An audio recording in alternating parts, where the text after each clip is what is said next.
Hello there. Paper time. Today, Finding Nemo, firing Van Gaal, and what to write about in Madrid when Barcelona are winning.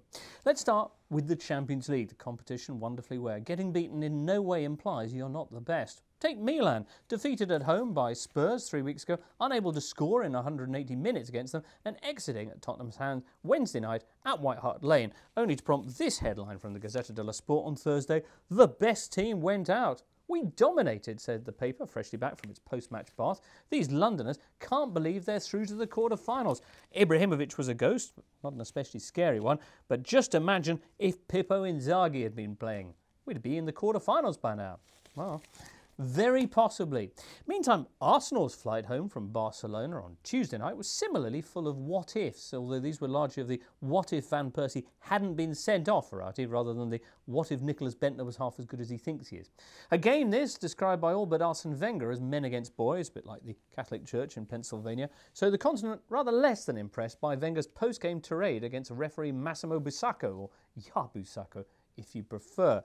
Italy, for example, the Gazzetta here saying Arsene should apologise to Guardiola. Yes, the referee spoiled what could have been the high point of this tournament, but Wenger should stop trying to hide his team's inferiority behind a childish excuse. Not even, says the paper, the most biased Italian manager would behave like that. No, but whoever wrote Thursday's post-Spurs headline just might. In France, a similar viewpoint anyway. Indiscutable, says L'Equipe about Barcelona's win. Inside, the paper says it was hardly just the referee that let them down. Meantime, in Catalonia, El Mundo says, what are Arsenal talking about? We could have had penalties in both legs, and Koscielny should have been red-carded. The headline there from El Mundo, we're on our way to Wembley. Sport, the other Catalan sports paper, goes even further. Arsene Wenger sold out his tactics, a bit like a dyslexic confectioner. If he enjoyed a prestigious reputation, says the paper, he now stands unmasked as a manager who plays tricks with his team selection, who loses his cool and ends up blaming it all on somebody else. Or their headline, the world is hooked on Messi. Except for Charlie Sheen, of course. He's hooked on Crystal Messi. Anyway, amid all the fuss, 4 marks to the Madrid paper, Marca, who did their best to pretend the match simply didn't take place this week. Here's their front page the morning after, a large cartoon of Mesut Ozil as Nemo, out of Finding Nemo, and not Billy the Fish. Sort of big scoop this, you'd be crazy not to lead with. And they have the other players' nicknames too. This should be good. Let's see. Cristiano Ronaldo is The Machine. Xavi Alonso, Senor. Well, what about Adebayor then? He is Avatar or Adenabor, which apparently means had a big schlong. Catchy. Well, let's move on that note to the Bundesliga. Lots of complaints of late about our go-to German paper of choice, Bild. Not sure why. It's firm, non-abrasive, and flushes easily too. Plus, it has classy features like this.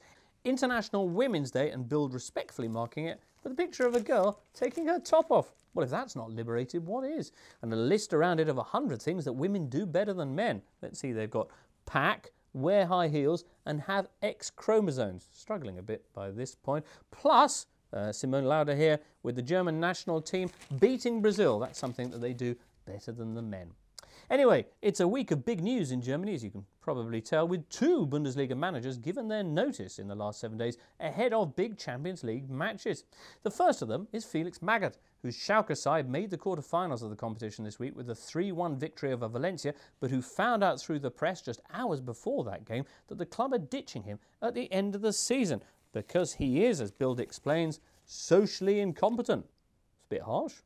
While Magath prepares to fly anyway, the other man on his way right now is Louis van Gaal at Bayern Munich. Now, Van Gaal has been unpopular for a while now at the club, but even making his own players cry. But last weekend's defeat in the league to Hanover proved the final straw. Bayern's directors deciding to kick him out, but then, when they couldn't find a replacement, getting him to stay on, but just till the end of the season, because that always works. It's a post-Hanover headache, and those are always the worst kind. The question now is, who is he preparing to Hanover to? Well, Bild reckon none other than that man, stylish Yogi Love. Well, that's a big story in the making. A big game coming up, of course, for Louis and Bayern Munich next week when they'll be taking on Inter at the Allianz Arena. That's it for the papers for now, but we will be back with the reaction to that and much, much more next Friday. Hopefully, we'll see you then.